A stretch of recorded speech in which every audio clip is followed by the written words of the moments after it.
Hi everyone. Since Games Workshop released a video announcing their preview on the upcoming AdoptiCon, I wanted to have some fun and share a little bit of my predictions of what we may see there in terms of miniatures.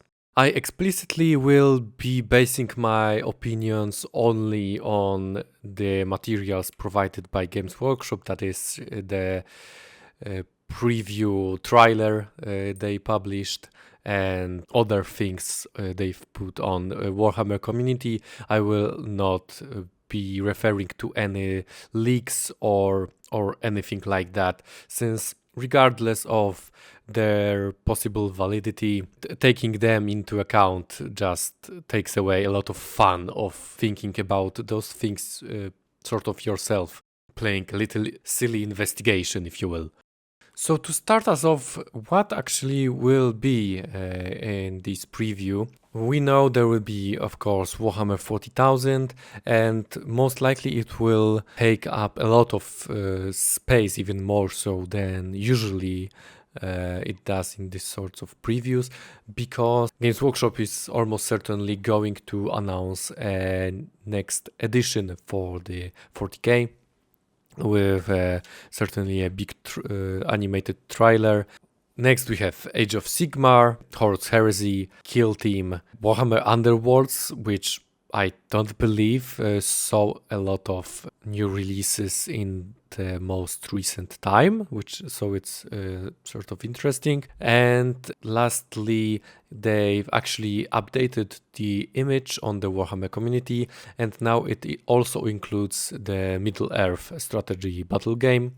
So there also will be something thrown there.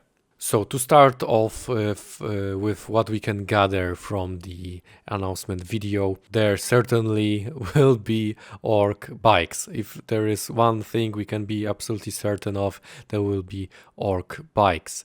A lot of symbols on the biker jacket.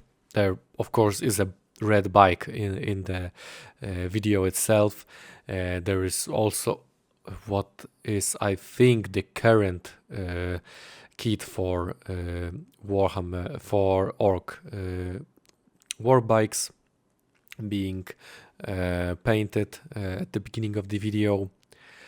So yeah, this we can be sure of. It's almost not fun. It's so obvious. They made it so obvious, but we of course may expect also other new models for the orcs, especially since it appears that the new quote-unquote starter box for the new edition of 40k will be set on the planet of Armageddon, with orcs as antagonists, as were the Tyranids in the current edition. So a bunch of new kits for the orcs, certainly. We already gotten some colored rumor engines, let's say, that being a grot, I believe, mounting some vehicle and some sort of rotary cannon, orc rotary cannon.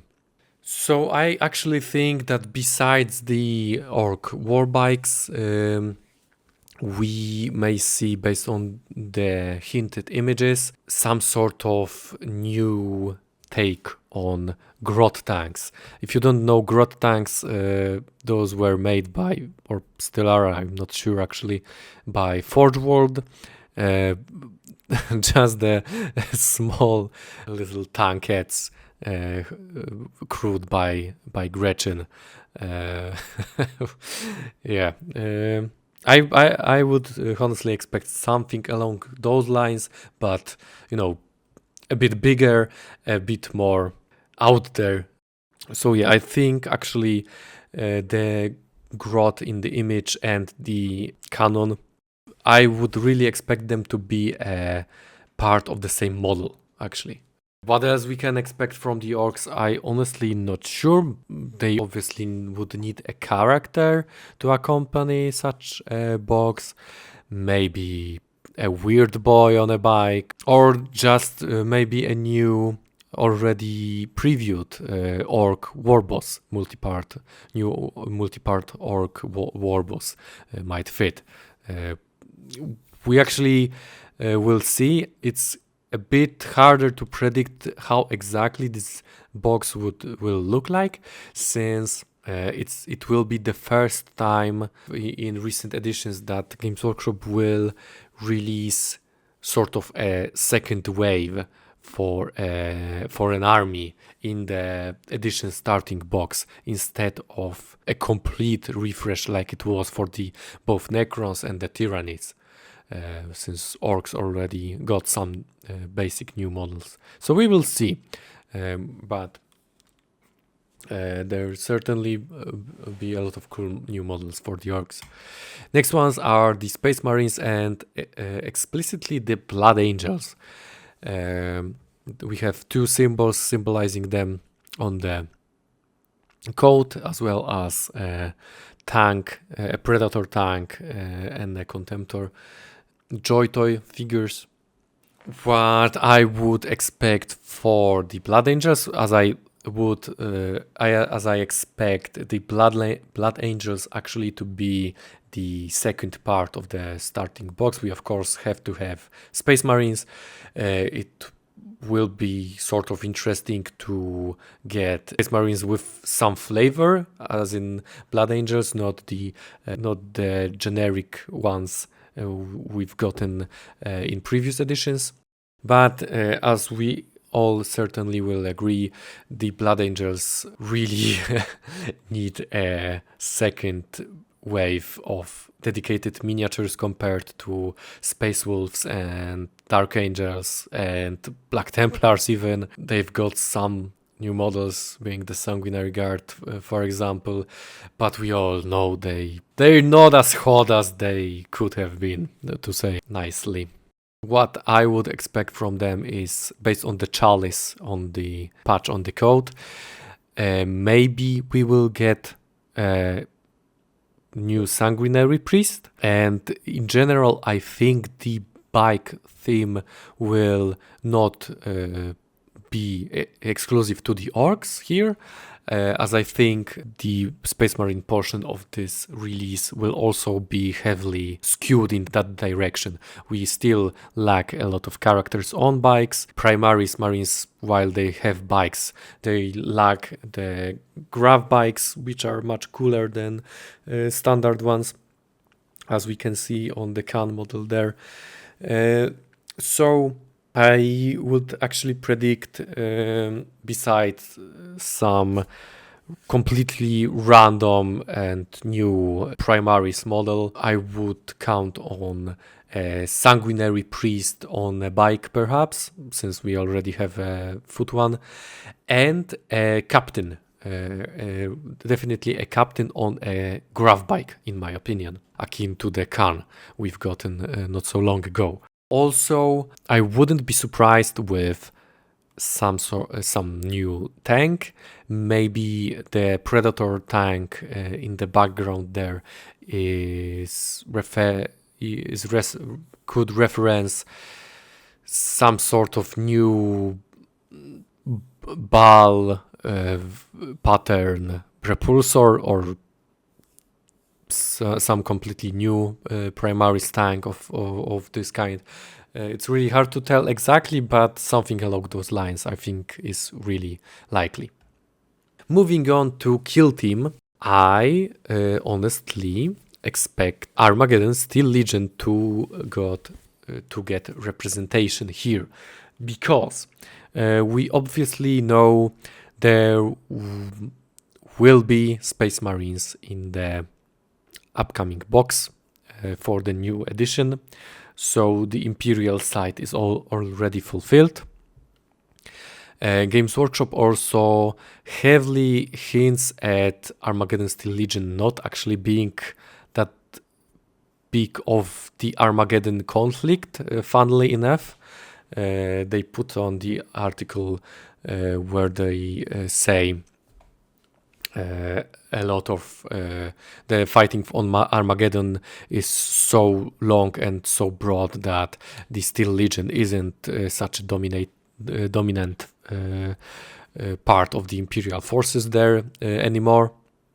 They also pissed off a lot of people by putting out the painting Deathcore in Steel Legion colors video. So that's, they either are heavily trolling all of us, or we really shouldn't expect a broader Steel Legion release ever in the foreseeable future. And to be honest, from a product point of view, the Steel Legion and Kriegers are extremely similar, at least to an extent that when Games Workshop would have a capacity to release another new regiment for the Imperial Guard, I think we honestly should prefer something different than another guys in gas masks. I know I'm gonna anger some people by saying this. Believe me, I really like the Steel Legion. I definitely like them more than Deathcore of Krieg, but Deathcore is obviously extremely popular, and I just can't be mad that we will perhaps get Katachan or Vostrojans or something substantially different model-wise in some near future from Games Workshop, instead of a bit different guys in the gas masks. Let's be honest. But the Steel Legion still exists, and I, as I said, expect them to still make an appearance, while those patches that I've included aren't maybe explicitly stating anything, but I think what would make a perfect fit as new models and to also quench some of our anger for not getting the Steel Legion army would be a kill team of Steel Legion Armageddon Orc Hunters. The Orc Hunters are quite a distinct element of the Steel Legion. They are extremely cool. Imagine basic normal humans that strike fear into the orcs attacking their planet. So yeah, just have that in your mind and you will know what Orc Hunters are about. This would be a solution to have a cake and eat it too, essentially, for Games Workshop, to include some of the Steel Legion, the part of it that is the most different from the Deathcore, but not have to release a full army. Moving on to Horus Heresy, we will certainly get mostly the next wave of the Solar Auxilla releases. From what I can think of from the top of my head, this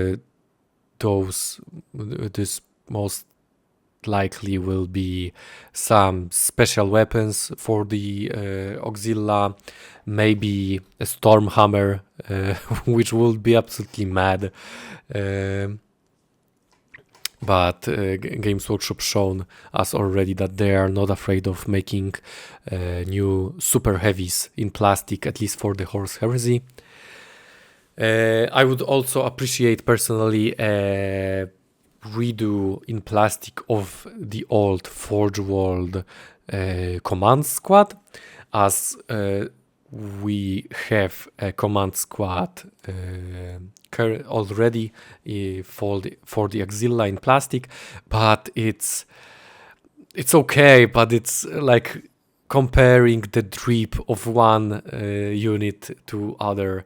I really think we could use the redo of the old resin ones, maybe as some sort of fleet command or broader theater command. Beside that, I would really expect the Solar Auxilla Ogrins to finally arrive. Beside it, I don't know what we can expect for them, so maybe something completely new, or maybe that will be it. Aside from that, for the Horus Heresy, maybe we will see, based on the two Contemptor Dreadnoughts in the Games Workshop video, maybe we can expect a return of the resin Contemptor variants, Legion dedicated variants, to make it into plastic form. That would be absolutely amazing. It's the only thing that I can think of looking at those Contemptors, what they may hint at. So, but yeah, we will see. And going more out of my depth, we are left with Age of Sigmar and the Underworlds. My only predictions here may be, as I'm not as in touch with the fantasy side of Warhammer as I am with the 40k and Heresy one. There's certainly gonna be a second wave of Cities of Sigmar releases that is definitely needed and will most certainly give us some really cool models. Some sort of Aeosified Imperial steam tank from the old Warhammer will definitely be expected from such release and will probably rival the 40k tanks in size and amount of guns. And besides that, I suppose the blue patch symbolizes Deepkins, the water elves from the Age of Sigmar. I'm really not sure, but it's the only thing I can think of when looking at it. So since the Cities of Sigmar will almost definitely get more of an army-focused release, then the Underworlds will go to the Deepkin. If I'm correct, I'm probably not. So if anyone of you listening, what this symbol may represent in the Age of Sigmar, I would gladly hear it from you down below in the comments. And the last pitiful section, the one that I have no idea.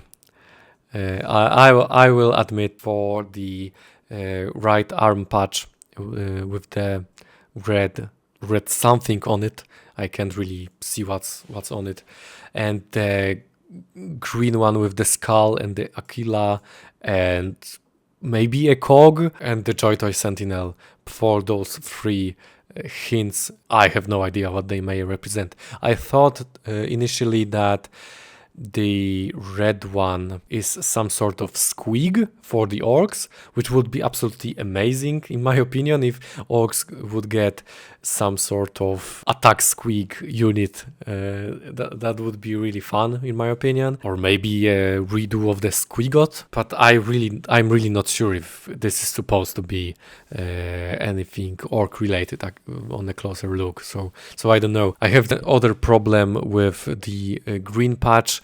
It just has too many things going for it. It has a drop of blood, it has an Aquila, it has a skull, it has probably a cog, it is green, so it could line up with so many different things in 40k, but at the same time it doesn't line up perfectly with anything that I can think of. So I really don't know. We will see if it's anything. I hope to be surprised. And the Sentinel, I really can't fit it anywhere. Like with, if we discard the Steel Legion as the army release, then it has no place in Kill Team. Any sort of Sentinel-like model. The Solar Auxilia already has its Sentinels. I would love to hear your thoughts about those three and all of the previous ones. If you think I'm full of shit with some of my predictions, or do you agree with me on some of them? What do you think of the disappearance of the Steel Legion? That's a big thing. And what are your hopes for the new 40k edition, since it will be a big talking point, certainly in the coming months. So very much thank you for watching. Hope you enjoyed our time together and have a great day. See ya.